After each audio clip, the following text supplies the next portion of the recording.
Kinumpirma ng Police Regional Office 11 na wala pa silang natatanggap na kopya ng warrant of arrest mula sa Senado para arestuhin ng religious group leader na si Apollo Quiboloy dahil sa kasong sexual abuse. Ayon sa Pro-11, kapag mayroon na silang arrest warrant ay agad nila itong ipatutupad.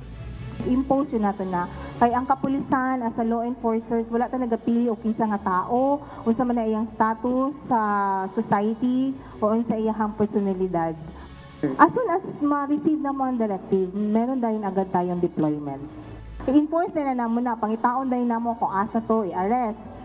Pero sa ngayon, patuloy pa ang kanilang intelligence monitoring sa kinaroroonan ni Quiboloy. Nakagawas.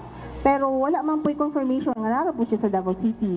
But if nasa Davao City, paganahon natong intelligence nato community, and then kato kung mag-posting po ta sa GMC or sa Yambalay kung pasinday mo uli or mo adto ana ng mga lugar.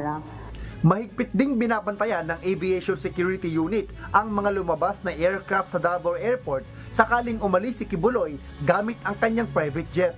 Before an aircraft will take off, nangingi po yan ng clearance. And dun sa clearance na yun, may tatlo pong signatories dun. Isa na rin po dun ang PNP, which is the final signatories kung bibigyan po ng clearance.